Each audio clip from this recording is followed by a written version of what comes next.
Regular గా ఎమ్మెల్యేలు మీతో పాటు కనిపించిన వాళ్ళు రెగ్యులర్ గా అక్కడ చేరుతా ఉన్నారు. ప్రెజర్ ఉందా?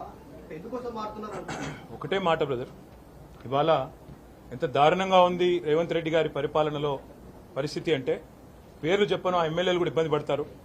ఒక ఇద్దరు ఎమ్మెల్యేలు పార్టీ మారిన వాళ్ళు, వాళ్ళకి వాళ్ళ నియోజకవర్గంలో డీఎస్పీలు ఫోన్ చేసి మీరు మారండి, మారకపోతే మీకు ప్రాణగండం ఉందని కొంతమందిని భయపెట్టారు.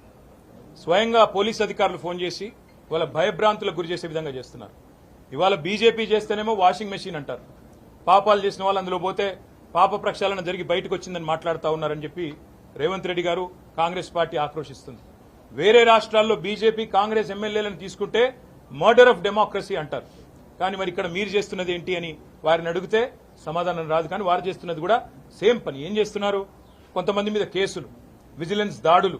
మా రాజశేఖర రెడ్డి గారి బిల్డింగ్ పడగొట్టినారు, మా రాజశేఖర రెడ్డి గారి కాలేజ్ బిల్డింగ్ పడగొడతారు. మల్లారెడ్డి గారి ఆస్తుల మీద పోయి వాటిని ధ్వంసం చేస్తారు. కొంతమందిని డైరెక్ట్ గా మీకు ప్రాణగండం ఉందని భయపెడతారు. కొంతమందికి బిజినెస్లుంటే ఆ బిజినెస్ల్లో విజిలెన్స్ వాళ్ళని పంపించి ఇంకా ఇతరత్ర సంస్థలను పంపించి ఇబ్బంది పెట్టే ప్రయత్నాలు. ఎవరన్నా నిర్మాణ రంగంలో ఉంటే వారిని జీఎంసీ ద్వారా హెచ్ఎండిఏ ద్వారా భయభ్రాంతులకు గురి చేయడం. ఇవాళ బడేబాయికి చోటాబాయికి పెద్ద తేడా ఏం లేదు. బడేబాయి అక్కడ చేస్తున్న పని ఇక్కడ ఈయన చేస్తున్నాడు చోటాబాయి, ఏం తేడా లేదు. ఆయన తనకుండే అన్ని సంస్థలను వాడుతున్నాడు, బెదిరిస్తున్నాడు రాజకీయ పార్టీలను, వైరుపక్షాలను. ఈయన కూడా అదే పని చేస్తా ఉన్నాడు.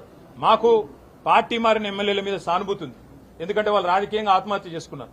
వారిని నేను కాపాడలేను, ప్రజలు తప్పకుండా వారిని శిక్షిస్తారు ప్రజాక్షేత్రంలో. అందుకే మేము చెప్పేది, ఇవాళ రాజకీయాల్లో హత్యలుండవు, ఆత్మహత్యలే ఉంటాయనడానికి ఇవే ఒక గొప్ప నిదర్శనం నేను అనుకుంటా ఉన్నా. చాలా విషయాలు చెప్పాము, ఇంకా మిగతా విషయాలు చెప్తే మీరు ఇంకెక్కడికో వెళ్ళిపోతారు.